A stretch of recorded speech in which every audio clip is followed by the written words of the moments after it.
साथियों नमस्कार। एक बार फिर से आप सभी का बहुत बहुत स्वागत है आपके अपने परिवार मैथ्स वाटिका में। दोस्तों मैं हूं रुपेश यादव और इस वीडियो में हम लोग रीजनिंग के 15 वैसे क्वेश्चन को देखेंगे जो रेलवे एग्जाम में बार बार पूछे जाते हैं। इससे पहले भी इस सीरीज़ के वीडियोज़ को हमने अपलोड किया है, जिसके प्लेलिस्ट का लिंक आपको इस वीडियो के डिस्क्रिप्शन में मिल जाएगा। इसके अलावा अगर आप हमारे साथ पेड बैच में जुड़ना चाहते हैं तो इसके लिए आपको प्ले स्टोर से मैथ्स वाटिका एप्लीकेशन को डाउनलोड करना होगा। उस एप्लीकेशन के ऊपर मैथ और रीजनिंग दोनों का ही फाउंडेशन बैच चल रहा है। प्रत्येक बैच का फी वहाँ पे आपको 350 रुपये देने होंगे, यानी 350 रुपये में कंप्लीट मैथमेटिक्स और 350 रुपये में कंप्लीट रीजनिंग आपको वहाँ पे कराया जाएगा। तो आइए अब शुरू करते हैं हम लोग आज के क्लास को।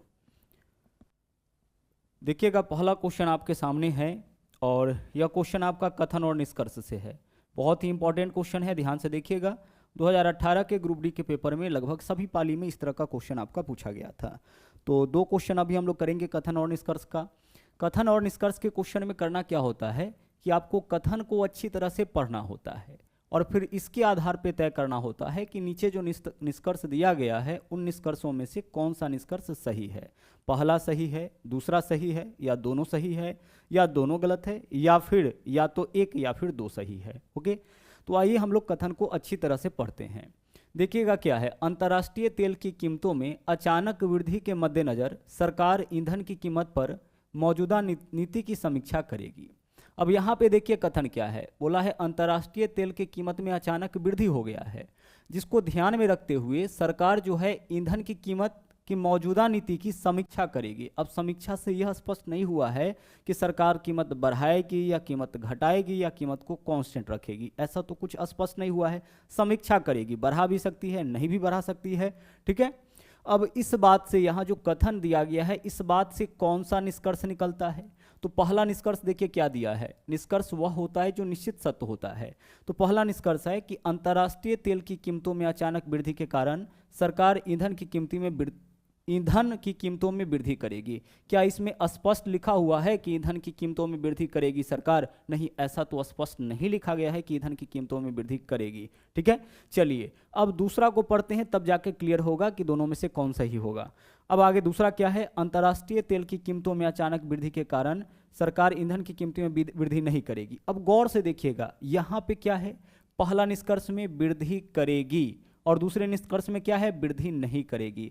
सरकार तेल की कीमतों में वृद्धि करेगी पहला में बोला है और दूसरा में क्या बोला है, वृद्धि नहीं करेगी। और कथन में तो स्पष्ट है ही नहीं कि वृद्धि करेगी कि नहीं करेगी, समीक्षा करेगी। सरकार कथन में क्या दिया है कि सरकार तेल की कीमतों में समीक्षा करेगी, तो समीक्षा से तो यह स्पष्ट नहीं होता है कि वृद्धि करेगी कि नहीं करेगी। तो जब कथन स्पष्ट न हो और जो निष्कर्ष दिया जाए उसमें से एक निष्कर्ष पॉजिटिव हो और दूसरा निष्कर्ष नेगेटिव हो, तो यह केस बनेगा आइदर का, यानी या तो निष्कर्ष एक सही होगा या निष्कर्ष दो, यानी विकल्प डी जो है वह आपका इस क्वेश्चन का सही आंसर होगा। सरकार या तो कीमत में वृद्धि करेगी या फिर कीमत में वृद्धि नहीं करेगी। अगर हम पहला को सही करते हैं, गौर से देखते चलिएगा, इसमें पहला को सही करते कि वृद्धि करेगी तो दूसरा क्या हो जाएगा, गलत, और दूसरा को सही करते हैं तो पहला गलत हो जाएगा। और पहला को सही हम कैसे कर सकते हैं, वृद्धि करेगी कि नहीं करेगी स्पष्ट नहीं है। तो जब कोई भी चीज स्पष्ट न हो, ध्यान से सुनिएगा, जब कोई चीज बिल्कुल स्पष्ट न हो और तब उसके बारे में एक बार पॉजिटिव बोला जाए और एक बार नेगेटिव बोला जाए, तो यह केस आपका बनता है आइदर का। जैसे देखिए, अगर निष्कर्ष ऐसे दिया जाए, आगे हम लोग सिलॉक्स देखेंगे, सिलॉक्स के क्वेश्चन को देखेंगे, तो ऐसे अगर निष्कर्ष मिले कि कुछ कुत्ता बिल्ली है और कोई कुत्ता बिल्ली नहीं है, निष्कर्ष दो तरीके से, कुछ कुत्ता बिल्ली है कोई कुत्ता बिल्ली नहीं है, और स्पष्ट रूप से कहीं कुत्ता और बिल्ली का रिलेशन ना हो, तो वहां पे हम लोग क्या आंसर करेंगे, या तो निष्कर्ष एक सही या फिर निष्कर्ष दो सही। ओके, चलिए आगे बढ़ते हैं। अब हम लोग चलेंगे दूसरे क्वेश्चन में। दूसरा क्वेश्चन देखिए, यह क्वेश्चन आपका डायरेक्शन टॉपिक का है और बहुत ही इंपॉर्टेंट क्वेश्चन है। देख सकते हैं 2018 में 2 बार यह क्वेश्चन आपका पूछा गया था और इस तरीके का क्वेश्चन आपका एग्जामिनेशन में आते रहता है। क्वेश्चन क्या है, सूर्यास्त के पहले, अच्छा सूर्यास्त का मतलब क्या है, शाम के समय, रेलवे प्लेटफॉर्म क्रॉसिंग पर सचिन और अंजलि एक दूसरे के आमने सामने बात कर रहे हैं। सचिन से बात कर रहे हैं अंजलि, ठीक है।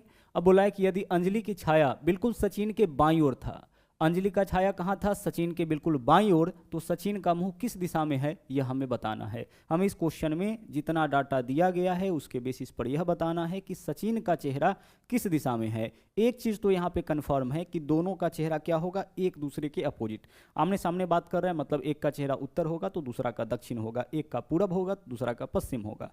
ठीक है, तो बस एक चीज़ क्लियर है कि एक दूसरे के विपरीत में दोनों का चेहरा है।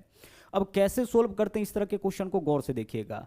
सबसे पहले हम उस व्यक्ति का नाम लिखेंगे। ठीक है, यहाँ सचिन और अंजलि है ना, तो इस दोनों में से उस व्यक्ति का नाम लिखेंगे जिसके बाएं में या फिर दाएं में छाया बने। फिर से सुनिएगा, किसका नाम लिखना है? सबसे पहले आपको उस पर्सन का नाम लिखना है जिसके लेफ्ट में या जिसके राइट में छाया बना हो।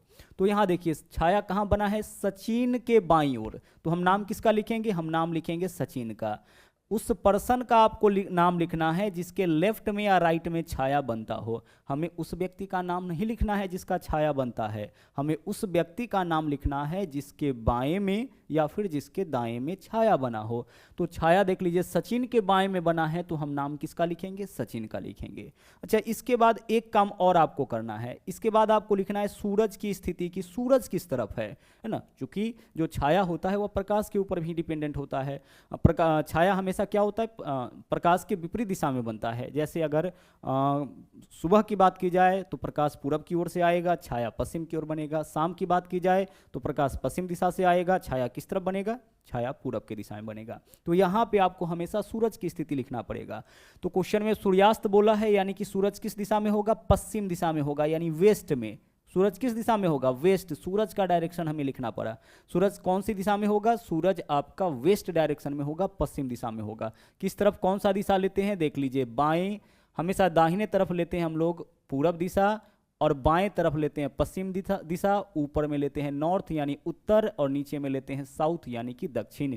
इसी तरीके से हम लोग डायरेक्शन को रिप्रेजेंट करते हैं जब भी हमें पेपर पे दिशा को रिप्रेजेंट करना होता है। दाहिने हाथ की तरफ पूरब, बाएं हाथ की तरफ पश्चिम, ऊपर में उत्तर और नीचे में दक्षिण।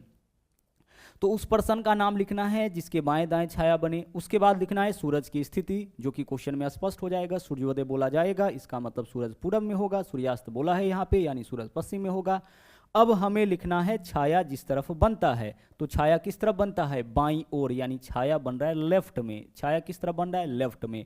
इतना करने से आपका उस व्यक्ति का, यानी यहाँ जिसका नाम लिखा हुआ है उसके चेहरे का पोजीशन पता लग जाएगा। किस तरफ इसका चेहरा होगा? वेस्ट के लेफ्ट में, वेस्ट के बाएं तरफ, वेस्ट के बाएं तरफ। ठीक है, चलिए अब गौर से देखिएगा कि बाएं और दाएं क्या होगा, किस तरफ दायां होगा। अगर हम ऐसे चलेंगे ना, ऐसे इस तरीके से चलेंगे, तो यह आपका जो डायरेक्शन होगा वह दायां हो जाएगा। गौर से देखिएगा, दायां दायां हमेशा जब भी आपको चलना होगा ना, तो आप क्लॉकवाइज दिशा में चलिएगा, घड़ी के दिशा में। और बाएं जहां से भी चलना होगा वहां से आपको कैसे चलना है? जहां भी आपको बाएं चलना होगा वहां से आपको चलना है एंटी क्लॉकवाइज, यानी घड़ी के विपरीत दिशा। सर्कुलर डायरेक्शन दो तरीके का होता है, घड़ी के दिशा में, घड़ी के विपरीत दिशा में। घड़ी के दिशा में यानी इसको हम लोग क्लॉकवाइज बोलेंगे, जिस तरह से घड़ी चलती है, और घड़ी के विपरीत दिशा हम लोग क्या बोलेंगे? उसको एंटी क्लॉक बोलेंगे। तो दायां जब भी चलना होगा ना, तो आपको चलना पड़ेगा क्लॉकवाइज, और बायां चलना होगा तो एंटी क्लॉकवाइज। तो वेस्ट से लेफ्ट, वेस्ट से यानी पश्चिम से लेफ्ट यानी एंटी क्लॉकवाइज चलेंगे, तो किस तरफ चले जाएंगे हम लोग? साउथ में। वेस्ट का लेफ्ट, वेस्ट का लेफ्ट क्या है? साउथ। यानी सचिन का चेहरा किस दिशा में होगा? सर सचिन का चेहरा ना साउथ डायरेक्शन में, यानी कि दक्षिण दिशा में होगा। पूछा क्या हम लोगों से? सचिन का चेहरा किस दिशा में होगा? आंसर हो जाएगा हमारा साउथ, यानी कि दक्षिण दिशा। और अगर अंजलि का चेहरा पूछ दिया होता तो सचिन का निकाल लिए हैं, इसी के अपोजिट में सचिन का साउथ है, तो अंजलि का क्या हो जाता? नॉर्थ हो जाता। ठीक है, चलिए तो इस तरीके से हम लोग ऐसे क्वेश्चन को सोल्व करेंगे। एक बार फिर से सुनिए, सबसे पहले उस पर्सन का नाम लिखना है जिसके बाएं दाएं में छाया बने, उसके बाद सूरज की स्थिति, और उसके बाद छाया जिस तरफ बना है। बस यहाँ से आपके क्वेश्चन का आंसर आ जाएगा। आगे चलिए, देखिए ये आपका प्योर सिलॉक्स का क्वेश्चन है। यहाँ पे आपका 2 कथन और 2 निष्कर्ष दिया गया है। हम लोग सिलॉक्स के क्वेश्चन को बनाने के लिए वेन डायग्राम मेथड का यूज करेंगे। और वेन डायग्राम मेथड क्या कहता है कि जो भी कथन दिया जाएगा उसके हिसाब से आप वेन डायग्राम ड्रॉ करिए, और उस वेन डायग्राम के आधार पे आपको निकालना है निष्कर्ष। तो आइए हम लोग सबसे पहले वेन डायग्राम ड्रॉ करते हैं। बोला है कोई भी पेपर किताब नहीं है, कोई भी पेपर किताब नहीं है, तो यह हो गया आपका पेपर।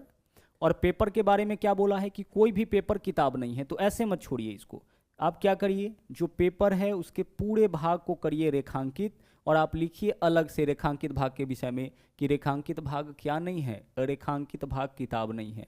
हमने जिसको भी रेखांकित किया है वह भाग किताब नहीं है। नेगेटिव वाला आप पूरी तरह से स्पष्ट रूप से ऐसे बनाए, तभी सभी क्वेश्चन का आंसर आपका बिल्कुल एक्यूरेट आएगा, सही आएगा। साफ साफ स्पष्ट होना चाहिए कि क्या नहीं है। तो जो भाग हमने रेखांकित किया है वह भाग किताब नहीं है, तो कोई भी पेपर किताब नहीं। आगे सभी किताबें बैग है, सभी किताबें, किताब तो यहाँ पे है नहीं तो अलग से बना लीजिए, सभी किताबें बैग है। जो भी किताबें है ना, सबका सब क्या है, बैग है। तो किताबें हो गया, और किताबें के ऊपर से हम लोग क्या बना देंगे, बैग। अब सभी किताबें आपका बैग हो गया है, ठीक है। चलिए, तो हम लोग क्या किए हैं, कथन के हिसाब से बना लिए हैं वेन डायग्राम, और अब इस वेन डायग्राम के आधार पे निकालेंगे निष्कर्ष। ध्यान रखिएगा, आपको इस तरीके से ही वेन डायग्राम ड्रॉ करना है, जहां पे आपका हर एक चीज स्पष्ट होता रहे। नहीं है तो कौन नहीं है और क्या नहीं है। यहाँ पे देखिए पेपर का पूरा भाग रेखांकित है, इसका मतलब पेपर का कोई भी हिस्सा जो है वो आपका किताब नहीं है। ओके, अब चलिए निष्कर्ष में आते हैं। निष्कर्ष वह होता है जो निश्चित सत्य होता है, और निष्कर्ष हमें इन्हीं कथन के बेसिस पर निकालना है। तो पहला निष्कर्ष, कोई भी बैग पेपर नहीं है और कुछ बैग पेपर है। अब गौर से इस दोनों निष्कर्ष को देखिए, गौर से देखिए। यहाँ पे जिसके बारे में बोला है कि बैग पेपर नहीं है, उसी के बारे में क्या बोला है, बैग पेपर है। तो बैग और पेपर के साथ रिलेशन देखिए, देखिए बैग अलग है, पेपर अलग है। बैग और पेपर में कोई रिलेशन नहीं है, दोनों चीज बिल्कुल अलग अलग आया है। तो जब दो चीजें बिल्कुल अलग अलग आए, इसका मतलब दोनों के बीच का जो स्पष्ट रिलेशन है हमें नहीं पता है। उस केस में अगर एक निष्कर्ष में पॉजिटिव बोला जाए और एक में नेगेटिव, तो हमारा आंसर क्या होगा, या तो निष्कर्ष एक या निष्कर्ष दो अनुसरण करता है। विकल्प बी जो है वो आपका इस क्वेश्चन का सही आंसर हो जाएगा। स्पष्ट तो नहीं है ना कि बैग पेपर है ना, बैग पेपर है या बैग पेपर नहीं है, यह तो स्पष्ट नहीं है। दो चीजें अलग अलग आने का यह मतलब नहीं है कि नहीं है ना। देख लीजिए यहाँ पे नेगेटिव रिलेशन केवल किसके साथ है, केवल पेपर के साथ है कि पेपर किताब नहीं है, बाकी किसी के साथ नेगेटिव रिलेशन हमें नहीं पता है, ठीक है।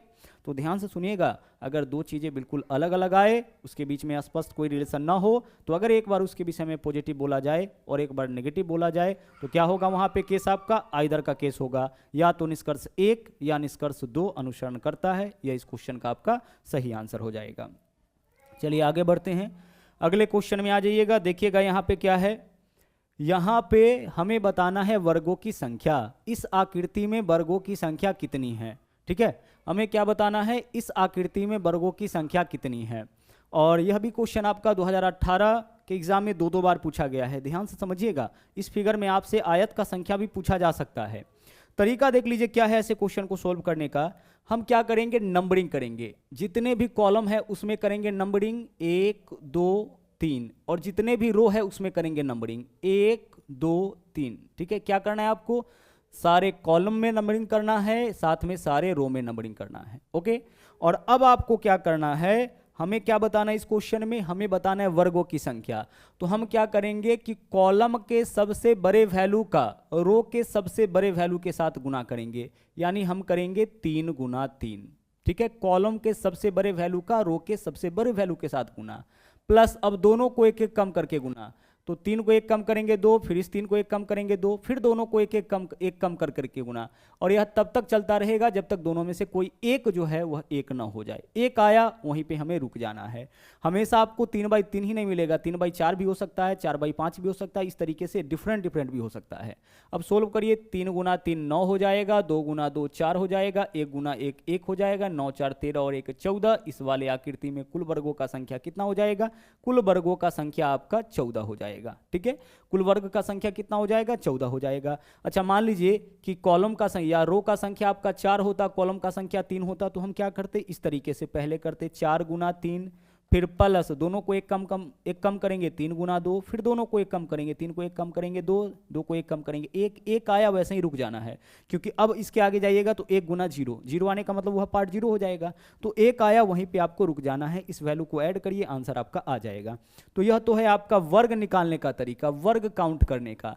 अगर आयत काउंट करने के लिए इसी क्वेश्चन में बोल दिया जाता कि कुल कितने आयत है, यानी कितने रेक्टेंगल है, आयत की संख्या निकालना होता, तो हम क्या करते, तो हम कॉलम का सम करते और रो का सम करते। तो कॉलम को जोड़िए 1 2 3 3 6, कॉलम का सम कितना है 6, और रो का सम देखिए यहाँ पे 1 2 3 और 3 6, कॉलम का सम गुना आपको कर देना है रो का सम, तो 6 गुने 6 कितना हो जाएगा 36। तो आयत यहाँ पे 36 होगा, लेकिन वर्ग कितना होगा, वर्ग आपका मात्र यहाँ पे 14 होगा। तो क्वेश्चन में इस बार वर्ग पूछा गया है तो आंसर हमारा 14 होगा, लेकिन कभी अगर आपसे आयत पूछा जाए तो आप उस तरीका का उपयोग करिएगा।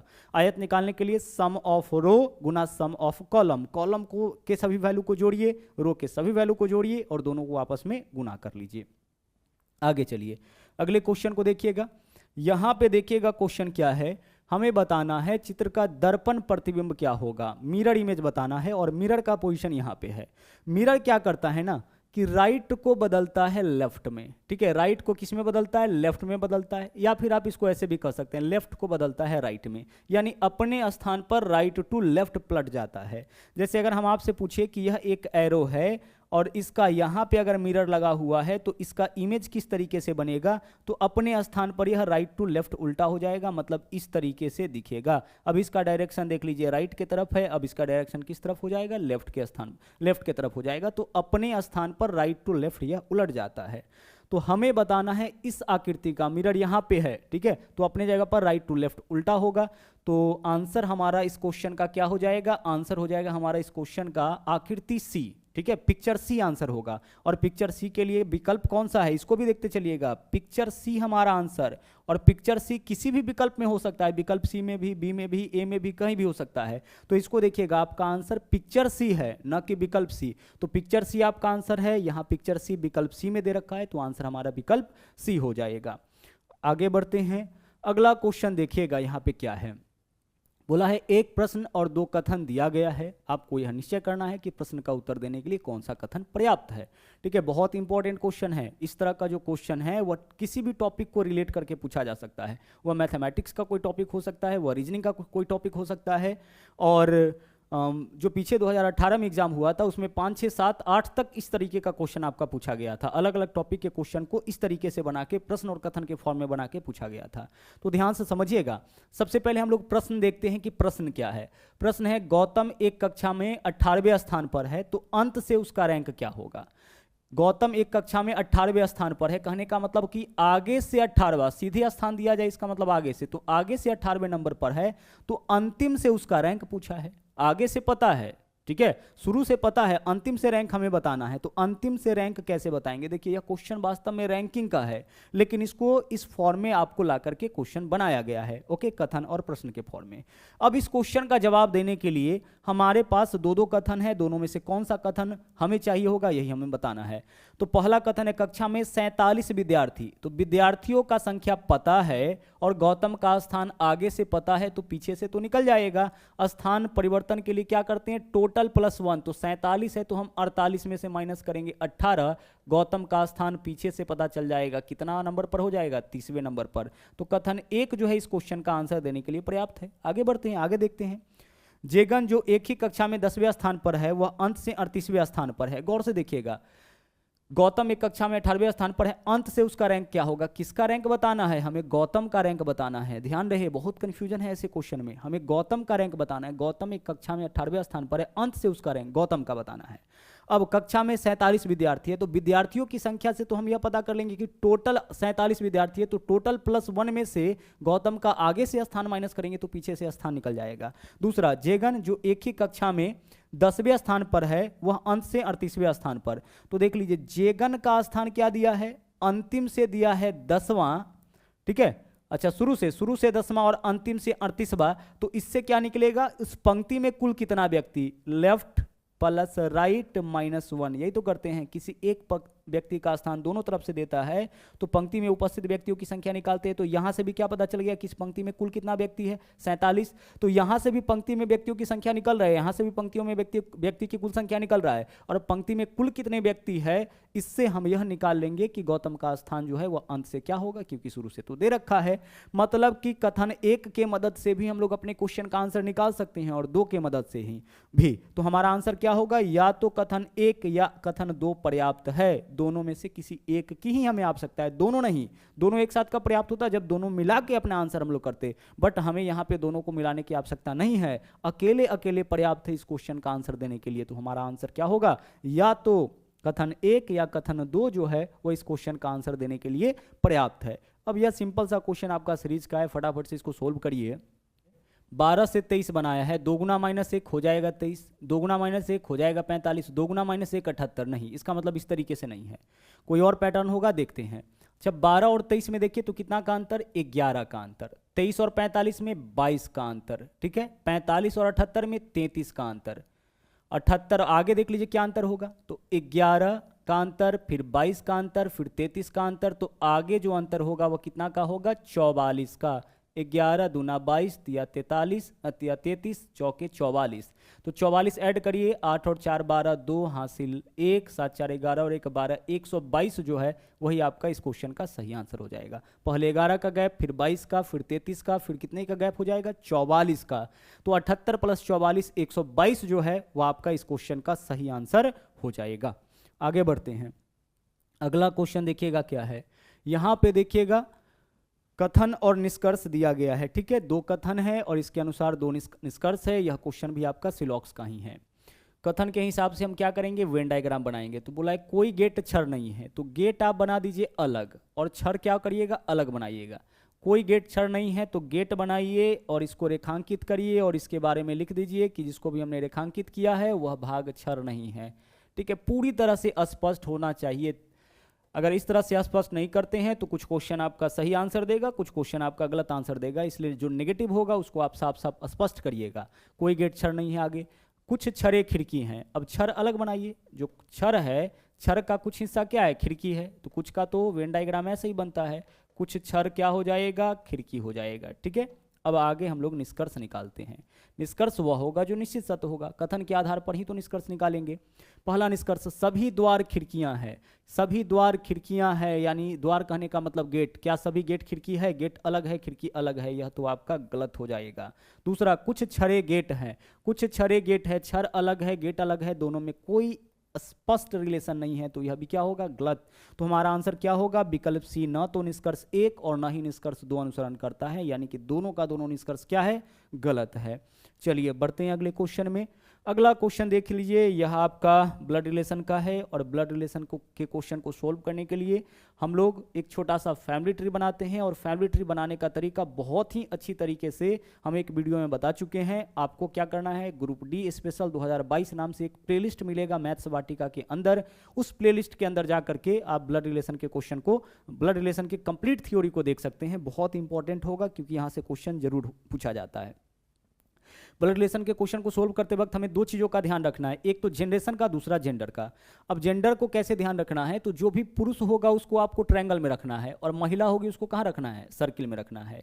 और अकॉर्डिंग टू जनरेशन आपको क्या करना है कि किसी भी व्यक्ति के ऊपर केवल उसके माता पिता को रखना है, और व्यक्ति के नीचे केवल उसके संतानों को। ध्यान रहे, व्यक्ति के ऊपर केवल उसके माता पिता और व्यक्ति के नीचे केवल उसका संतान होगा, और किसी भी पर्सन के बाएं दाएं में यानी कि अगल बगल में केवल उसके भाई या बहन को रखना है, और अगर पति पत्नी कहीं हुआ तो उसके बीच में आपको प्लस का सिंबल यूज करना है, बस। अब आइए इसके बेसिस पर क्वेश्चन सोल्व करते हैं। ई और ए बी की बेटी है, बी की बेटी है तो बी ऊपर रहेगा, और बी का बेटी कौन है, ई और ए, तो ई और ए दोनों इसके नीचे रहेगा।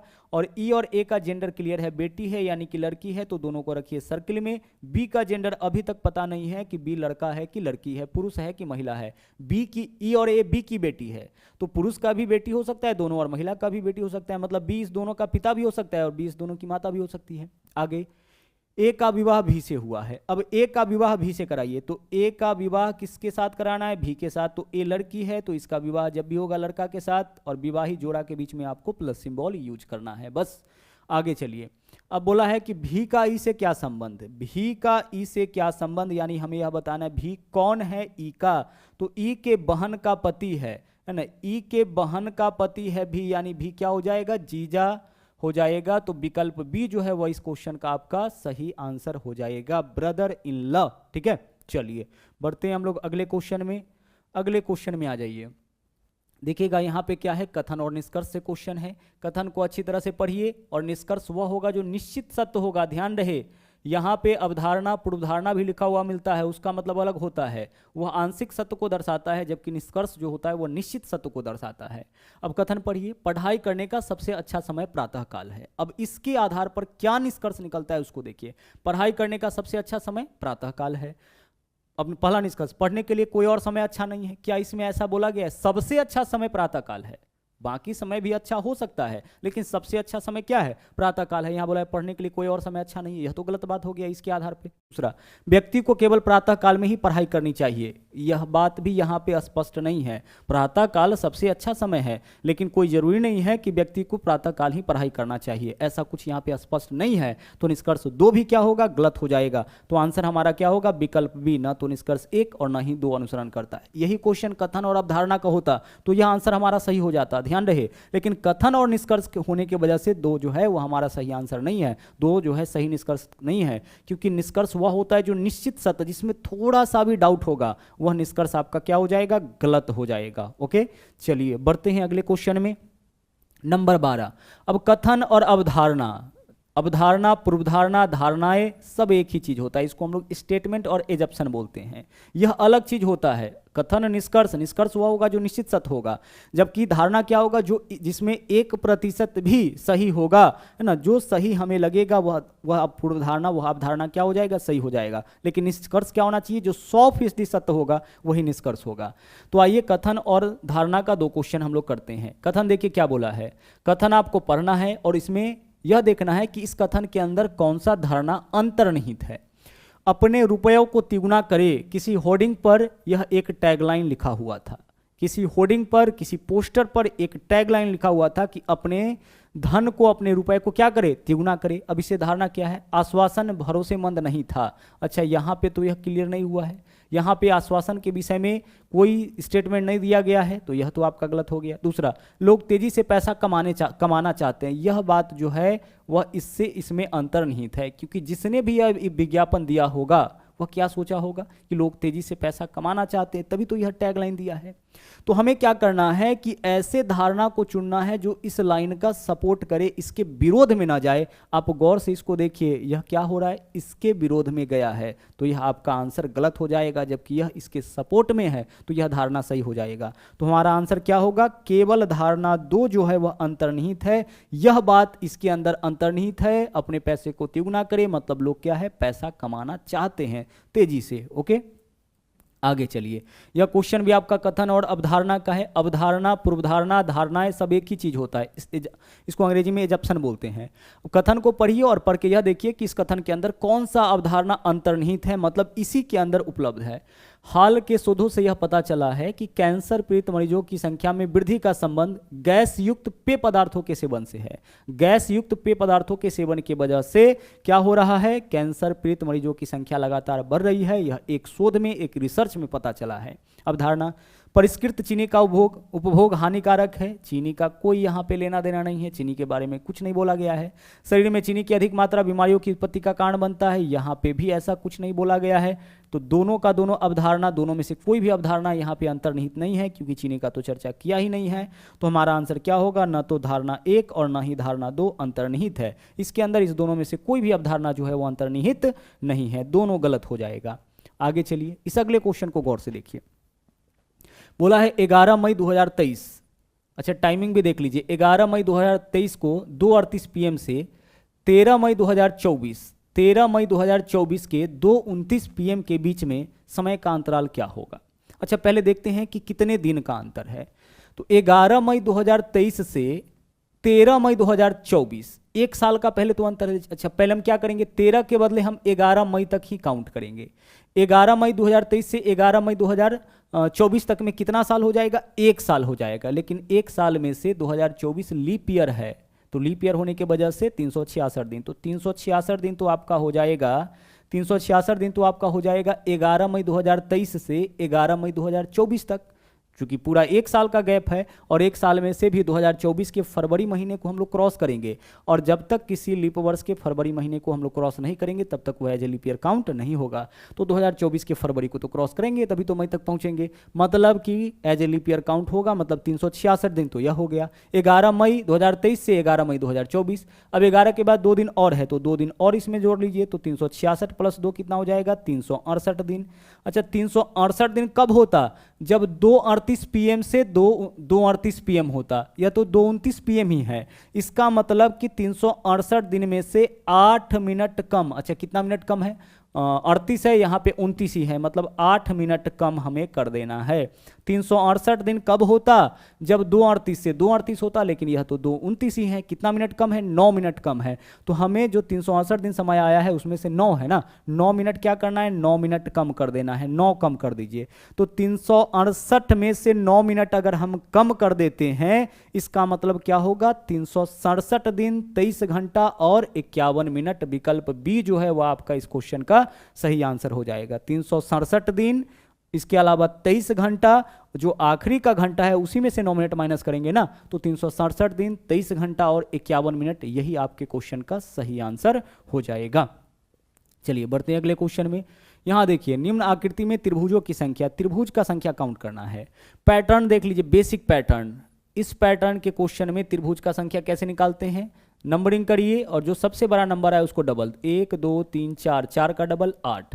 तो इस वाले फिगर में देखिए 1 2 3 4, 4 का डबल 8, इसमें 8। इस वाले बेसिक फिगर में सिर्फ इतने दूर की हम बात करें, इस बेसिक फिगर में 8। उसी तरीके से यहाँ भी एक बेसिक फिगर है, इसमें कितना हो जाएगा, 8 हो जाएगा। ठीक है, 8 8 तो यह हो गया। इसके अलावा ऐसा जब फिगर मिलता है इस तरीके का, तो मिलने के वक्त कितना एक्स्ट्रा बनता है, 2 एक्स्ट्रा। देख लीजिए, एक तो यह वाला इस तरीके से और एक यह वाला देख लीजिए इस तरीके से।